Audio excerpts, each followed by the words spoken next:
apa kegunaan dan tampilan dari pesawat Rafale yang baru diresmikan atau diserah terimakan secara resmi hari ini. Bersama dengan Danskadron 12, Letkol Binggi Nobel. Pak Binggi, apa kabar? Baik, selamat siang. Selamat siang Pak Binggi, boleh dong, ini kan di depan kita ada 6 ya, tapi ini kita highlight dulu salah satu. Sebenarnya kegunaannya, apa yang paling spesial dari pesawat Rafale ini? Baik, terima kasih. Jadi yang saat ini hadir di hadapan kita adalah kita memiliki 6 unit, 4 diantara berkursi ganda, kemudian 2 kursi tunggal. Nantinya memang kenapa saat ini kita lebih baik di kursi ganda, karena memang kita fokus dengan penyiapan personil, sumber daya manusia, dalam hal ini pilotnya, tapi juga dengan teknisi dan elemen lainnya.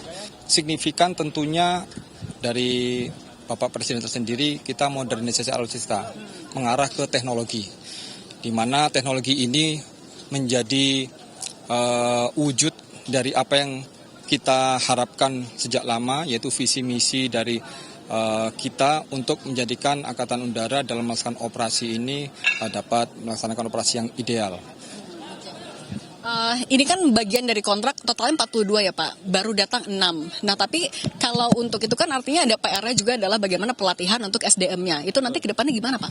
Betul sekali Mbak, jadi bisa dikatakan dalam proses apapun, penyiapan sumber daya manusia adalah yang krusial. Dalam hal ini tidak hanya pilot kami pribadi, tapi juga teknisi. Namun yang paling signifikan juga yang tidak perlu kita lakukan adalah elemen-elemen di bawahnya. Karena pesawat ini memiliki teknologi yang capable, yang kuat mendukung kita, maka elemen-elemen di bawahnya perlu disiapkan. Tantangan kita untuk mengawaki sejumlah alutsista yang banyak tadi, 42, dan mungkin alutsista yang lainnya juga, apakah kita siap dioperasikan oleh pesawat yang kapabel. Nah, itu yang perlu kita siapkan mulai dari ini. Tadi juga Pak Presiden juga sempat menyinggung kalau kita ini menambah alutsista bukan untuk apa-apa, melainkan adalah untuk menjaga keamanan kita, terutama di tengah dinamika geopolitik, di tengah situasi global. Tapi kalau dari alutsista sebenarnya kita mampukah untuk menghadapi semua dinamika itu Pak sekarang? Jadi saya mungkin akan lebih memberikan analogi saja. Kita semua setiap tinggal kita memiliki rumah. Saat ini rumah kita negara Indonesia. Kalau kita kembali ke rumah kita, saya yakin seluruhnya akan berharap bahwa rumah kita ideal, memiliki pagar yang baik, pagar keamanan yang baik, CCTV kamera keamanan yang baik, penjaga atau mungkin penjaga keamanan di rumah itu yang baik, sehingga apa yang terjadi di dalamnya dapat terlaksana dengan baik. Mungkin itulah yang dapat saya analogikan bahwa dengan adanya militer yang kuat, pertahanan yang ideal, apa yang terjadi dalam rumah kita akan seluruhnya akan berjalan dengan baik. Demikian. Untuk pesawat Rafale ini sebenarnya biasanya bisa digunakan untuk usia untuk sampai berapa tahun sih Pak? Ini sesuai dengan kalendernya masing-masing, memiliki dengan usia sesuai dengan peliharaannya masing-masing. Mungkin kami tidak bisa menyampaikan dengan batas waktu tertentu selama pesawat ini didukung dengan pemeliharaan dan maintenance yang ideal. Tentunya kita akan dapat melaksanakan dengan seoptimal mungkin, karena kita berkaca pada negara yang memiliki pun mulai dari sejak Rafale prototipe pertama tahun 86 kalau tidak salah, mungkin 90-an sudah beroperasi, sampai sekarang mereka tetap mengoperasikan pesawat Rafale dengan tidak banyak merubah, hanya varian yang di-upgrade untuk dengan menyesuaikan kemampuan teknologi di masa depan. Jadi kita dapat berkaca bahwa negara Perancis pun sudah sekian puluh tahun masih menggunakan pesawat ini dengan upgrading tertentu. Tapi kalau dibandingkan artinya dengan varian lama maupun juga jenis pesawat tempur lainnya, sebenarnya apa yang bikin Indonesia akhirnya memilih pesawat Rafale, Pak? Kalau saya melihat dari sudut pandang kami sebagai pelaku bahwa pemilihan pesawat ini seperti tadi saya sampaikan, ini menjadi trigger sebagai kita untuk mewujudkan visi kita. Pimpinan TNI AU khususnya menyampaikan bahwa kita memiliki cita-cita sebagai network centric warfare untuk mengintegrasikan alutsista platform yang kita miliki, dan kehadiran Rafale ini menjadi pembuka jalan pintu selebar-lebarnya untuk men-trigger bahwa kita mampu mewujudkan itu.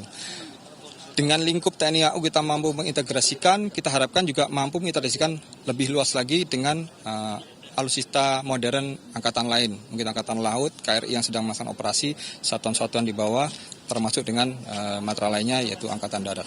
Ya.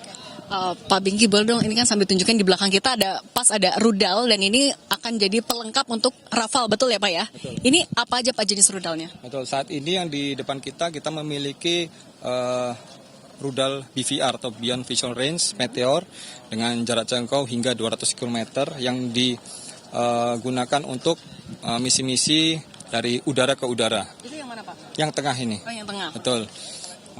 Kemudian yang 6 di sampingnya merupakan rudal Hammer atau air to ground yang memiliki guidance atau pemandu serta booster untuk mencari jarak jangkau yang lebih jauh tentunya.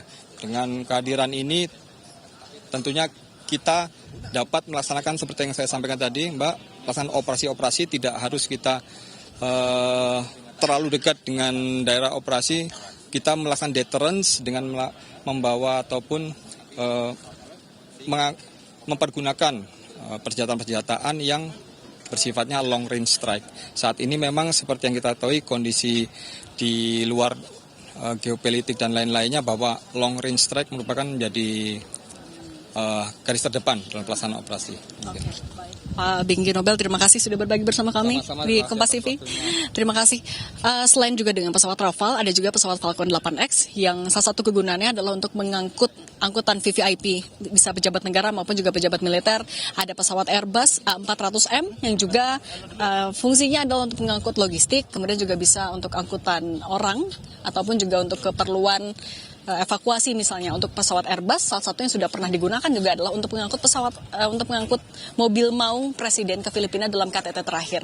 Untuk pesawat Rafale ini adalah bagian dari kontrak 42 unit yang akan dilakukan hingga tahun 2029. 3 di antaranya sudah tiba di Indonesia terlebih dahulu pada bulan Januari, 3 lainnya tiba dalam beberapa waktu kemarin, sehingga totalnya ada 6. Untuk pesawat Falcon 8X itu ada 6 yang juga diserah terimakan, tapi yang baru ada 4. Dan pesawat Airbus dari 2 yang diserah terimakan juga hari ini, yang baru adalah 1 unit. Sidi Permadi, Fariska Immanuel, Kompas TV Jakarta.